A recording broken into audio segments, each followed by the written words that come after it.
Agora falaremos um pouco do curso clínico do novo coronavírus. Professora Marise, nos fale dos sintomas do novo coronavírus. Então, os sintomas mais frequentes, as queixas mais frequentes são febre. Febre é um sintoma importante. As queixas, os sintomas respiratórios, como coriza, dor de garganta, tosse seca, né? São os sintomas respiratórios mais importantes. Espirro também está citado, mas não é um dos mais importantes. Mas um dado curioso com o coronavírus são os sintomas sistêmicos. Então, isso tem chamado muito a atenção, porque o paciente apresenta muita queixa de mialgia, apresenta muitas vezes sintomas gastrointestinais, diarreia, náusea. Anosmia é uma outra queixa que vem sendo citada, alteração do paladar, e aí nisso a gente fica preocupado, sobretudo aqui no Nordeste, com a confusão que isso pode trazer em relação a outras síndromes infecciosas agudas, como a dengue, por exemplo, né? Já há inclusive relato na literatura de manifestações cutâneas que são muito semelhantes ao que os pacientes com dengue manifestam. Então, só para reforçar, os sintomas respiratórios das outras viroses respiratórias, febre, dor de garganta, coriza, tosse seca são os mais importantes, mais congestão nasal, mas lembrando dos sintomas sistêmicos, né? E esse é um fator. E o outro dado interessante é que, assim, é que a febre às vezes não vem no início, ela aparece lá na frente. E isso é um dado que deve chamar a atenção do clínico se o paciente reclama, eu comecei com dorzinha de garganta, coriza, mas eu não tinha febre. Parece um rinovírus, uma virose, né, simples. Só que aí depois, lá para o quarto dia, surge febre, febre alta, contínua. Opa, eu tenho que atentar que isso pode ser Covid, né? A febre surgiu mais tarde. A febre, ela tem que ter uma maior ou igual a alguma? Não, a febre, a preocupação com a intensidade da febre é para chamar a atenção para a possibilidade de se tratar de um caso grave, né? De um caso no qual ele tem pneumonia, por exemplo. Os pacientes que fazem pneumonia fazem mais febre persistente, alta, né? Febre mais prolongada. Então, o que a gente tem orientado é, se a febre persiste mais de 2 dias alta, persistente, fique atento se isso não vai ser uma forma pulmonar, né? E o diagnóstico, como é que se faz o diagnóstico do novo coronavírus? Então, o diagnóstico do coronavírus, na verdade, do ponto de vista clínico e epidemiológico, hoje, com a transmissão comunitária, todo paciente com sintoma respiratório eu já devo assumir como sendo um caso suspeito, porque eu já tenho a transmissão comunitária, né? Na verdade, eu só vou testar, essa é a recomendação atual do Ministério da Saúde, mas pode mudar. É importante saber que essa estratégia de testar apenas os pacientes que têm comorbidades ou os pacientes internados e os profissionais de saúde, que é o que está posto hoje, pode mudar na medida em que tenhamos a disponibilidade de mais testes rápidos. Então, de teste rápido. Então, como é que se faz o diagnóstico? O diagnóstico confirmatório de Covid hoje é feito por um exame molecular. Eu faço um swab de narinas e orofaringe e isso vai para o laboratório e ele vai testar a presença do RNA do vírus através de biologia molecular. Esse é o método padrão, é o método ouro. No entanto, há outras possibilidades de testes que estão por chegar, né? Por exemplo, o teste rápido, que na verdade eu vou dosar IgM, IgG, né? Ou mesmo exames sorológicos que vão surgir depois. Nesse momento, é método molecular, através de swab nasal e de orofaringe. Ok, e aí como é que a gente diferencia o médico que está fazendo uma orientação para a teleconsultoria ou mesmo aquele que está numa UPA ou numa estratégia de saúde da família, a síndrome gripal de um quadro de Covid? Não tem como diferenciar. Existe essa possibilidade, né? Porque é uma pergunta de bolso essa. Não tem como diferenciar. Na verdade, nós precisamos atentar para. Se o paciente tem sintoma respiratório, o cuidado que ele vai receber é o mesmo, sendo ou não Covid. A orientação é, se você não tem comorbidade, você vai ficar em casa, em isolamento domiciliar, né? A gente vai comentar sobre isso mais tarde, para proteger os outros familiares. Se você tem comorbidade, como o professor Edson já falou, é muito importante que você atente para a sua doença de base. Se é hipertenso, se é diabético, se é um pulmonar que já é asmático, por exemplo, é muito importante ter sob controle sua doença de base, para que ela não seja um fator complicador. Então, essa distinção entre um sintoma respiratório alto é Covid ou é influenza, é impossível, não dá para fazer essa distinção. Muito bom. E aí, só para clarear, né, quando é que eu devo orientar a fazer o teste para o Covid-19, né? Isso já foi um pouquinho falado aqui por Edson e também falado por você, mas para ficar bem claro para esse profissional que está nos assistindo.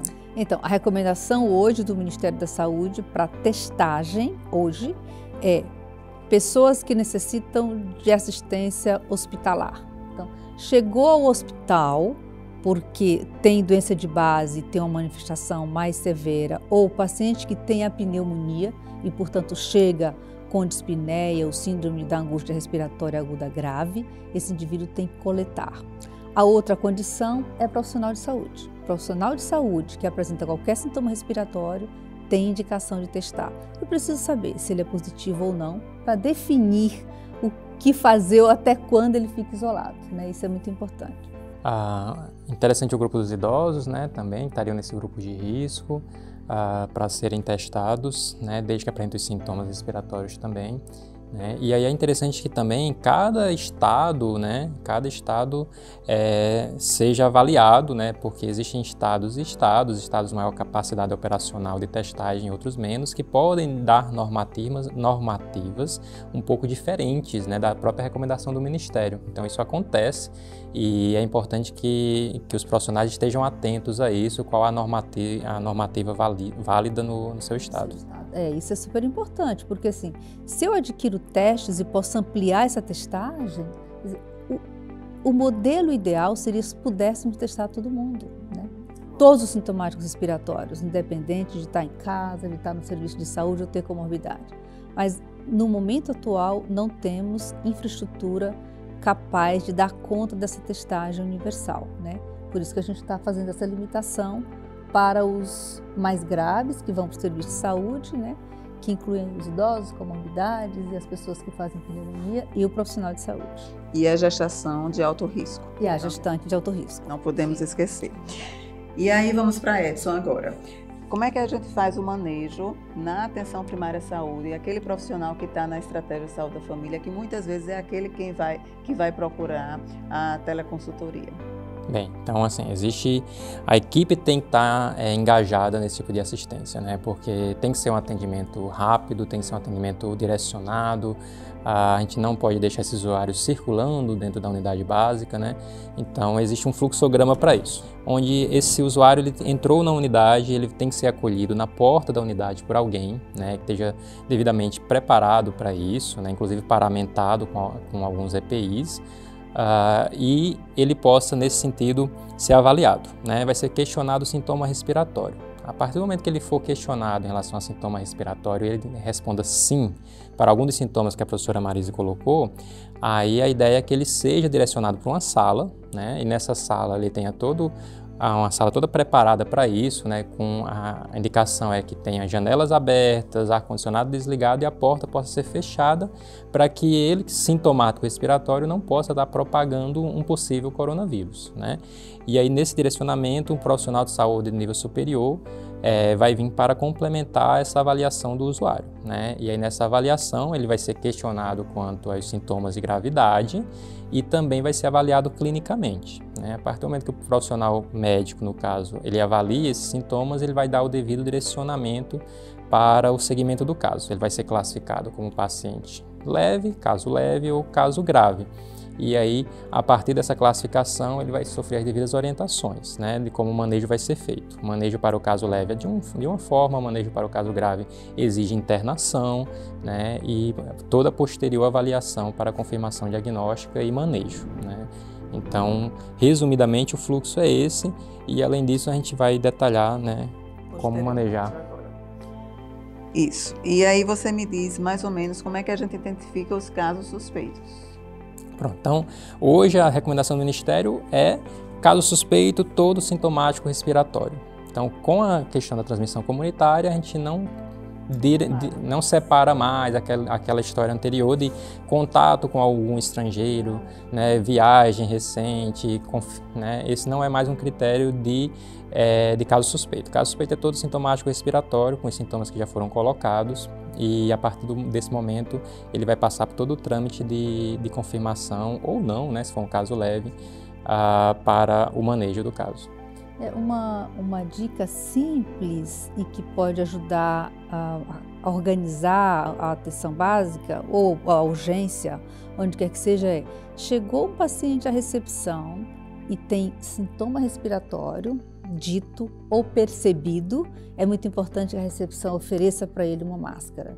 Isso é fundamental, gente. Se a gente fizer isso sistematicamente, nós vamos reduzir muito a transmissão nas áreas de recepção, de urgência ou da atenção básica, de onde quer que seja, né? onde estão as pessoas. Então, isso é uma atitude que é barata, que é simples, mas precisa ficar atento e ter a máscara disponível ali na recepção. Né? Exatamente. Então, além da máscara, se orienta também nesse fluxo, né, que o paciente possa ser orientado a lavar as mãos imediatamente, né, para também diminuir o contato com alguns vômitos dentro da própria unidade e possa haver também transmissão.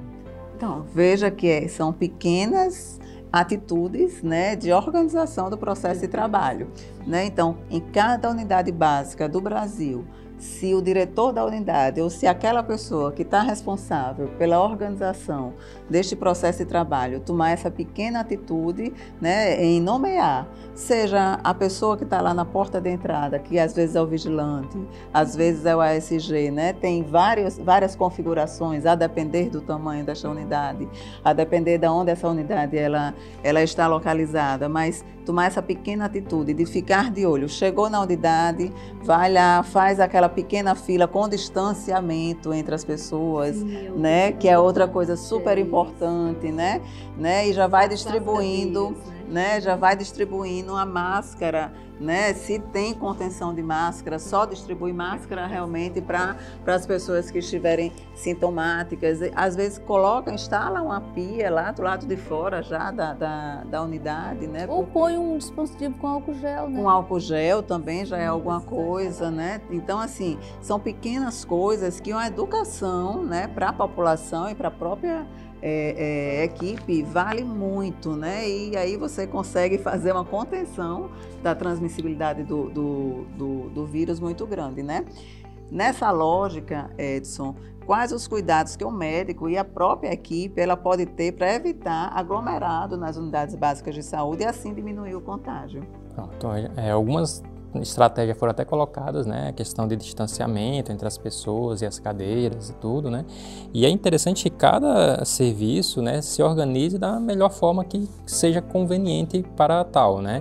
Então existem localidades do país que dá para se trabalhar bastante com o que a gente chama de acesso avançado, né, que é uma agenda onde a maior parte dos pacientes eles não venham agendados, eles vêm por demanda espontânea, por demanda do dia, né?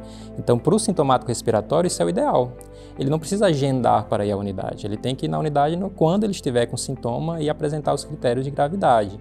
E aí a unidade tem que estar aberta a receber esse usuário. Então, se você diminui o agendamento eletivo, né, são aqueles pacientes já em segmento na unidade, a maioria deles com doenças crônicas mais compensadas, né, todas elas compensadas e assintomáticos, a ideia é justamente não expor esse usuário a pacientes sintomáticos. Então, se você tem hipertensos diabéticos compensados, por que não renovar suas receitas sabendo que eles estão compensados suas doenças e não ter essa necessidade dele vir ao profissional, né? Você pode espaçar mais alguns segmentos que também de pacientes que estão estáveis, né, em algumas outras doenças, e aí permitir assim um maior engajamento dos sintomáticos. Além disso, estender o horário de funcionamento da unidade é super importante. Vários locais do país estão fazendo isso, né, para receber essa demanda. Então, unidades que funcionavam antes até 5 horas da tarde, hoje funcionam até 8 horas da noite, né, uma realidade local nossa. Então, são estratégias outras interessantes. No atendimento ao usuário sintomático, é esse o fluxo. Ele tem que ter um atendimento diferenciado, no sentido de ser separado dos outros usuários, né? E ter um atendimento mais rápido nesse sentido, principalmente aqueles que apresentam comorbidades, né? Porque esses são realmente os pacientes de maior risco.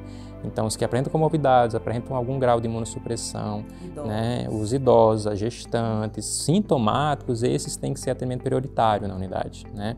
E aí eles devem entrar e sair, né? Ser atendidos e rapidamente serem direcionados para onde for necessário, né?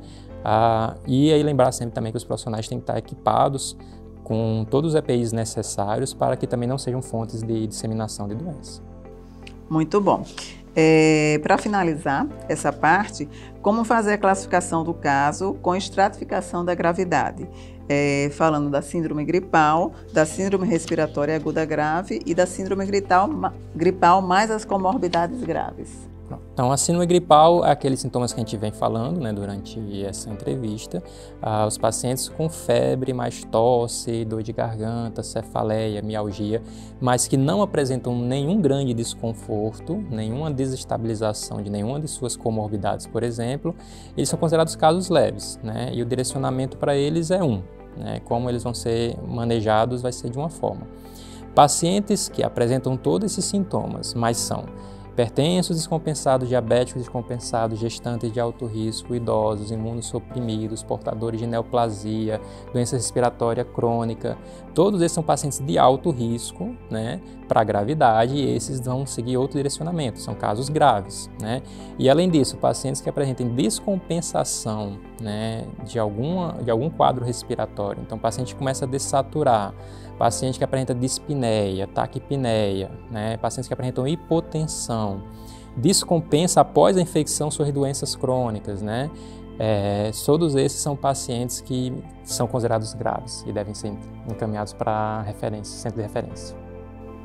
Então agora a gente finaliza essa parte e na próxima parte nós entramos diretamente no manejo das condições clínicas.